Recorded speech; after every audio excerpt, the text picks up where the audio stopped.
Hi guys, welcome back to the AV Technology Show, where we bring you the latest AI news and tech news. So today we've got a story that Will's going to share with you. But before we do, hit that like, hit that subscribe.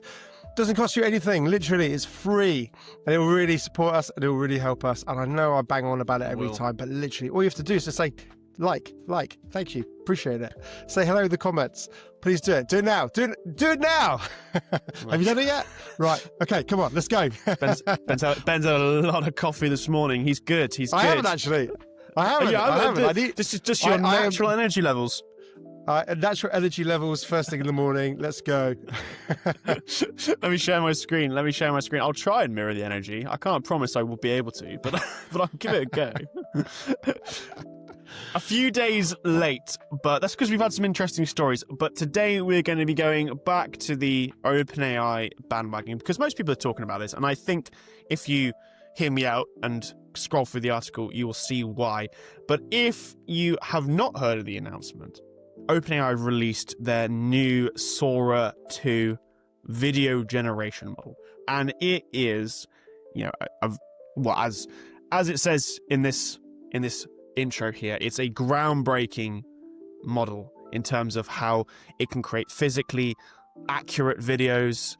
It has audio in it. It can have people in it. We're starting to get into this like weird world now where you can show it pictures of you and it can create long form video with it. What's also interesting, just going to play some examples here of the video model. It's stuff that we've seen before. I mean, the quality is amazing, as you can see. It's incredible to think that this is generated with AI. Notably, physics reactions. I mean, it's a bit slow on my stream, but one thing that video models particularly struggled with in the past is replicating accurate physics, but these models are getting better and better at that. It's incredible. What's really interesting, and this isn't available in the UK because we're the UK, but I know, that's so annoying. Yeah, well, we could talk about that, but yes, it's not available in the UK. But what you're going to find interesting is the direction that they are going with this. And I'm going to stop sharing. I'm just going to explain it because I can't show you. But if you go onto Sora's main website, as well as also what Meta have released, I can't remember what Meta have called it, but it's the same sort of thing, is that they're really gearing this towards being some sort of odd dystopian social media platform where you don't need creators. If you go on the Sora website, you can scroll through tons of AI generated videos. You can comment on them. You can like them. You can follow the creators that have created the AI creations.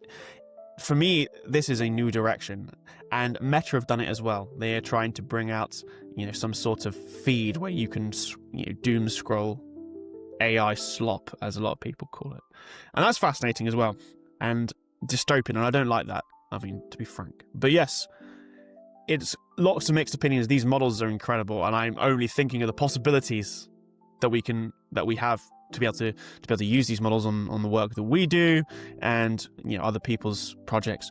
But at the same time, I don't know about this social media angle where we're removing the need for creators or creating this sort of like doom scroll environment where people can just zone out in a world that doesn't even exist. It's interesting, isn't it? On that social media side, some people might argue the content creators, how shall I say this? Can become slightly egotistical. So it's all about a big ego and growing a big ego and pushing that forward. And they live off that energy that, from the likes and subscribes and all the rest of it. And, whatever. Whereas this takes that whole element away, doesn't it? Because although you said it's not content creators, they are content creators. They're just not putting themselves front and center of the content. Yeah. So does it lead to, I guess, maybe opening up to more people who would like to create content but don't want to stand in front of a camera, or they don't want to have that need for validation from a million people that they don't know? It's an interesting one, because in the same sense, the social media side has really sort of created quite a toxic world in many respects. And the way that we live our world is a little bit unrealistic, where we just sort of live off a dopamine hit. Oh my god, I just got to look at her for real. And I'm literally going to be here for like 2 hours, just being like a complete mong, looking at some randoms that I actually don't care about, but for some reason I'm really interested in. And then we get into the world that we're in, where people struggle with human interaction. So that's slightly going off tangent there. And that's, and I'm not saying all social media is bad, but I'm just saying that is one of the bad aspects. And I wonder if does it change things? People's usage will probably still be the same. They'll still doom scroll and waste their time and energy just doing jack. But whether it will just create a different type of content creator, maybe more creative and less egocentric. It's at this point it's super early and hard to tell. Obviously, I agree with the sentiment that it will create new types of content creator making things, and it'll open up realms for people to create higher quality things as well. I do really struggle with the idea of totally removing the human from this. I don't think that will solve people's social media issues. In fact, I would potentially argue it would make it worse and even more disconnected. At least if you're doom scrolling real people and seeing real content that they have made. I can actually share a little bit actually. I can't access it to the same degree as other countries are able to access it, but I can show you roughly what the feed looks like. Yeah, I don't think it will necessarily make social media better in any way. I mean, to me, it's just going to feed it. Yeah, I think it's just going to take a different form, if that makes sense. I am not convinced. I mean, this is for me technically amazing. I love seeing how incredible this is from a technical standpoint, but to think. I mean, that's amazing, isn't it? To consider that this video here, that's AI generated. I mean, that is just an incredible understanding of physics and the world around you, as is these things. Yeah. But to put this in front of somebody as a social media platform and just like, none of this is real. I don't know. There's something that makes me uneasy about it. Something that makes me feel even more disconnected than sometimes social media.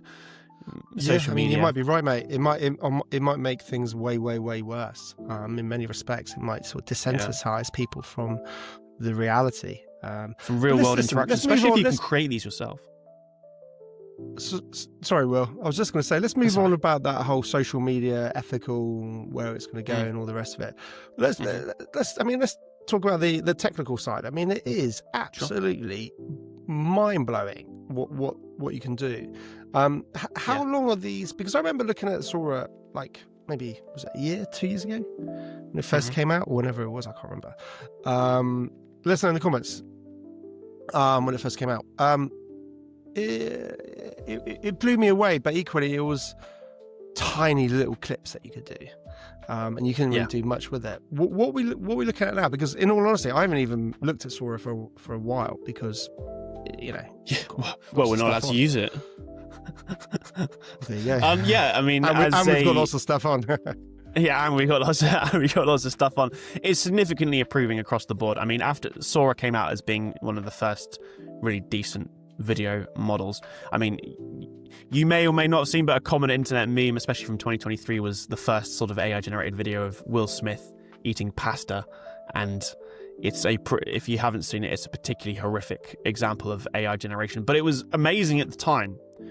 Everyone was like, wow, we're generating multi-frame videos. I mean, it looks somewhat like Will Smith eating pasta. I mean, the physics are bad, but we can see the seedlings. And within a short year, that improved. And then Sora came out and blew it out of the water. And since then, it's been quite competitive. Google have released some very good models, and I think this is the beauty of capitalism and a free market, is that they're egging each other on and like causing massive improvements. And Sora 2, I believe, having viewed some of the video, is groundbreaking above what Google have done. It's even more realistic. It's got audio. Its videos are much longer as well. You're correct. The original Sora, you could maybe make up to 30 seconds, I believe. 15 to 30 second videos. These are much longer form videos. They're also multi-scene videos. So again, you type in your prompt, and more often than not, it'd just be one camera angle. It could do multiple camera angles, but at a push. Now we're able to replicate people's faces over long contexts, over long videos, multi-scene, multi-frame, and it's an amazing technical feat. It's an area of model that I don't understand wholly technically how it works. I understand large language models and language models, a lot better and how they work. The video models, not so much. It's definitely something I'm going to be spending more time researching, just out of personal passion for it, but also as I mentioned, for the direction this can go in, the benefit that it has for content creators to make better content, as well as this sort of new direction in social media. Yeah, no, definitely. And I guess it's one of those things, a technology frontier that potentially, and again, guys, I'm just thinking from a selfish perspective, so apologies. I'm thinking from our Ava Mind app. We could look to, I'm just spitballing ideas here. Enable people to have a sort of an Ava persona type, more visual experience rather than just a text and talk experience. Possibly, I don't know. I'm spitballing ideas. Whether that's a good thing, whether that's a bad thing, it's a tricky one. Obviously we're in mental health, so we've got to walk that tightrope very carefully. But yeah, it's just an interesting one, isn't it? What about the sort of, the film creator industry, and the rest of it? Because I've started to notice ads, which are clearly using AI, and they're phenomenal. They are phenomenal. I'd love to know, behind the scenes, how it's shaping. Maybe speak to somebody in that industry, how it's shaping what they're doing. Does it bring the cost of production down? Is it making the production process quicker, etc., etc., etc.? I'm sure the answer is all of those. It would just be really interesting to hear somebody who's working at the forefront of that. I think we're right at the beginning of this. I at this moment, you can still tell for me when videos are AI generated. And again, it is amazing what is possible, but I don't think, and we've seen a couple of examples. Coca-Cola, for example, launching AI generated videos, and they're quite clear that this is generated with AI. And at the time, it's quite novelty and amazing. It also has been met with a harsh critique from people like videographers and producers, because I think naturally, because they're fearful. I think that's where it comes from. If you look from the consumer perspective, if you look at the person who's absorbing the content, fine, we can tell they're AI generated, but ultimately they're bringing value. They're fun. They're funny. It's like, oh, I know that's AI. Of course it is. You don't get an elephant driving a bus or whatever it was I saw recently. But it's just it's providing value. It doesn't matter that I know it's AI, whether it's good or bad. It's a good ad, and it's a good experience from the consumer absorbing that content. So from that perspective, I think that's ultimately all that matters. From a content creator's perspective, is your audience getting value? If it's yes, then you're brilliant. But of course, there's going to be a lot of backlash because people are worried about all those obvious things. I think this backlash will continue. I think that videographers and producers will inevitably have to use it more and more to remain competitive. I think it's going to completely shake up what the content creation industry looks like, especially as it gets more hyper-realistic, better at physics, harder to distinguish the difference between a real shot with a camera and something that's just been generated by a model. And I think that's going to be, it opens up so many barriers for us, for anybody looking to create professional videography for their brand, for their business, just as ChatGPT and other large language models has completely opened up the floor for generating written content and imagery now as these models are getting better. I think it's going to completely reshape it. I think we're going to have to think very carefully about how to approach it, though, because these are people's jobs, these are people's livelihoods, and if you don't need them anymore because you can just type in what you want and a beautiful hyper-realistic video comes out the other side of just what you would like, then what is the need for a videographer? It's going to be for high-end work, where you really want to go out and film that geographical documentary. It's going to be much more niched down, I think. And I can't answer you whether that's a good thing. On the surface, it doesn't sound like a good thing, people losing their livelihoods. But that's what I mean. As it rolls out, we're going to have to think very carefully about how this is used and how this is rolled out.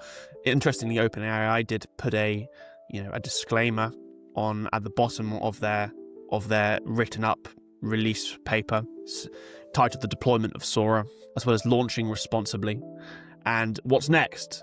And to be fair to you, it's kind of an underwhelming paragraph. I would expect companies like this to have some more concrete answers, but it just seemed like your typical jargon of protecting children, making sure people use it responsibly. And I think we need to have some deeper discussions and thoughts about this technology. Yeah, it's interesting.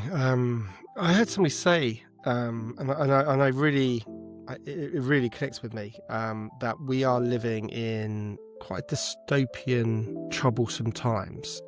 Yeah, in it does lots feel of like it sometimes. areas. But when we actually also think about it, and step back and go, yeah, I mean, it's turbulent, lots of, turbulence in politics and economics and money, the money system being printers, and we've been debased left, right and centre, political chaos, everyone's fighting with each other and they hate each other. And it's like, but at the same time, if we look at the other side, we are also living in the most unbelievable time in history, where we've never been richer. The technology revolution that's taken place is just going to be mind-blowing and create so many opportunities, and the world is just going to advance so fast and so far. But I think whenever, so we are living in a complete technological revolution, which is unbelievable. So we've got that, it's never been a better time to be alive, with 100%. The emergence of AI, the emergence of Bitcoin, the emergence of all these technologies. It's just unbelievable. But we've also got that flip side, which is you can be very negative about it. So I think it's always good to think about the positives. But I think whenever there is big change, there can be turbulence, and I think that's possibly what we're experiencing. And when we go into a better place, it's going to rattle it up a bit, and not everyone's going to be happy.